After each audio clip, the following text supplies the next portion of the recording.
नमस्कार, श्रेष्ठ भारत देख रहे हैं आप और इस वक्त हम एक ऐसे शख्स के साथ मौजूद हैं जिनका नाम है धर्मवीर फौजी। और हमारा दावा है कि नाम आपने ज़रूर सुना होगा क्योंकि कई चुनाव लड़ चुके हैं और अक्सर समाज सेवा के काम काज में इनको देखा जाता है। उन्हीं से रूबरू करवाते हैं, उन्हीं से जानकारी लेंगे कि अब की बार जिस विधानसभा से उन्होंने चुनाव लड़ने की ठानी है, नई पार्टी भी बना ली है।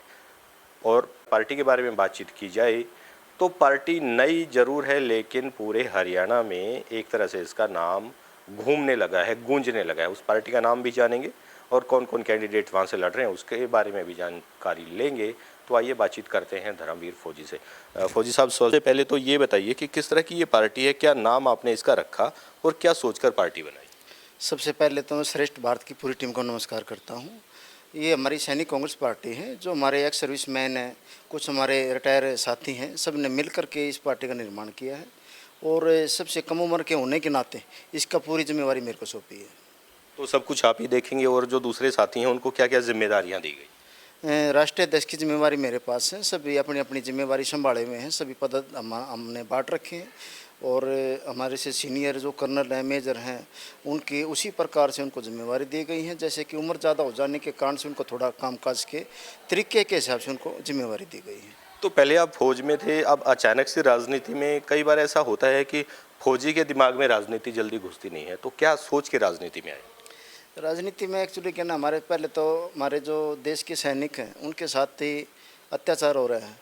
अत्याचार पहले भी आपने देखा होगा, एक दाल पतली के बारे में बता दिया गया, उसको टर्मिनेट करके घर बिठा दिया एक फौजी भाई को।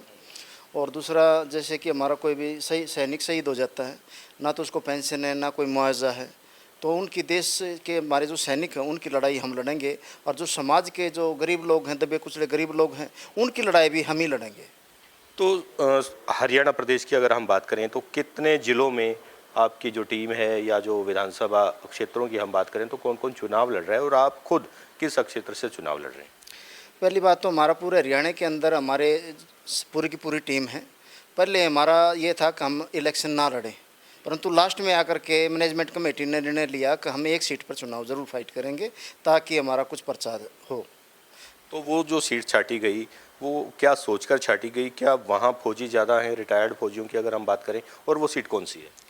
ये सोनीपत सीट है। यहाँ पर कहा जाता है कि पंजाबी सीट का तबका ज़्यादा है, और कहा जाता है कि भाई ये पंजाबी सीट है, पर हमारा सबका मानना यही है कि सीट पर सबसे ज़्यादा ऐसी समाज रहता है।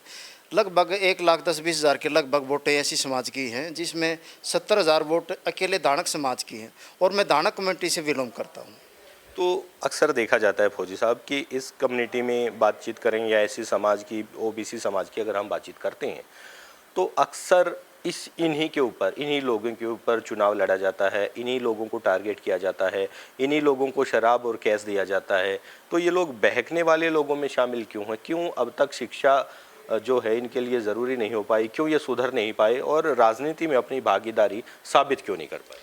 एक तो हमारे समाज जो है, ऐसी समाज शिक्षा से वंचित है, और फिर दूसरी बात है कि ये जो दबंग लोग होते हैं वो पैसा लोभ लालच दे करके, क्योंकि गरीब लोग होते हैं हमारे, और सुबह से लेकर शाम तक दिहाड़ी मजदूरी करते, 500-700 रुपये कमाने वाले लोग होते हैं। वो चाहते हैं कि भाई ज़्यादा मेहनत ना हो, हमारे को 500 रुपये यहीं से मिल रहे हैं, हम यहीं से ले लें, तो उनको बैला फुसला लेते हैं। तो यही वो राजनीति कर लेते हैं इनके ऊपर कि ये जो हमारी ऐसी समाज की वोटें वहाँ चढ़ जाती हैं। परंतु अब की बार क्या हुआ है, जो हमारे समाज के मौजूदा जो व्यक्ति हैं, इस संडे को मैंने उनकी मीटिंग बुला रखी सभी की, और तो अब की बार इलेक्शन 2 या 3 तारीख को चेंज हो जाएगा। तो क्या लगता है अब की बार ये समाज जागरूक हो पाएगा? जागरूक होने का हमारा प्रयास यही है कि समाज एक नई अब की बार दिशा में जाएगा, और ये गिनती कराएगा हमारे समाज की जो वोटें हैं वो कितनी वोटें हैं। और हमारा मानना ये है कि जो मौजूदा जो व्यक्ति हैं, बड़े जो हमारे समाज के व्यक्ति हैं, उन्होंने भी यही निर्णय लिया है। अभी हमारी डिस्कस हुई थी कि अब की बार हम अपने वोटों की गिनती कराएंगे और हम बताएंगे कि हमारी वोट कितनी है।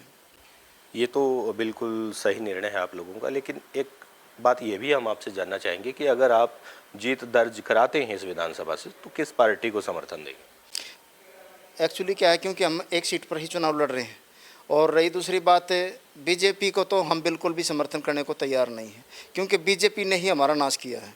और अगर भविष्य में कांग्रेस पार्टी आती है, तो अगर वो सरकार बनाती है और हम चुनाव जीत जाते हैं, तो हमारी समाज की कुछ मांगे हैं, कुछ संगठन की मांगे हैं, अगर वो आधार पर उतरते हैं हमारी बातों पर, तो हम उनको समर्थन कर देंगे।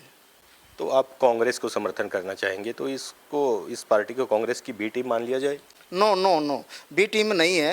ये तो एक सरकार बनने वाली बात होती है। अगर उन्होंने ज़रूरत है हमारी और सरकार बन रही है तो हम समर्थन दे देते हैं, अन्यथा हम किसी को समर्थन नहीं कर रहे। हमारा अपना संगठन है, सैनिक कांग्रेस पार्टी का संगठन, हमारा खुद का संगठन। हम एल ही रहना पसंद करेंगे, ऐसी कोई दिक्कत नहीं है।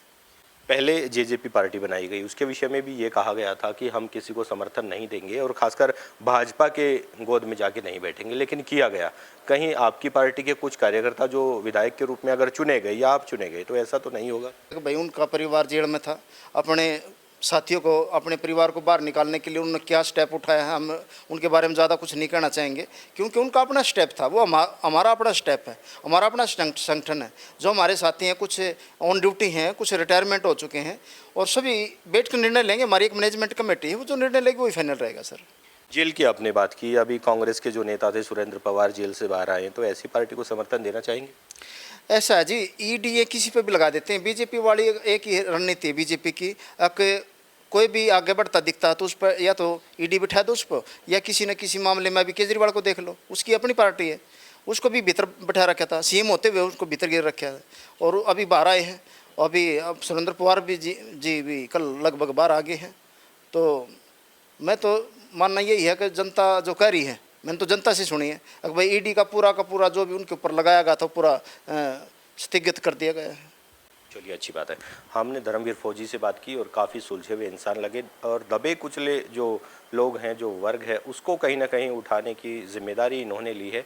हो सकता है ये अपनी जिम्मेदारी में कामयाब रहें। आप देखते रहिए श्रेष्ठ भारत।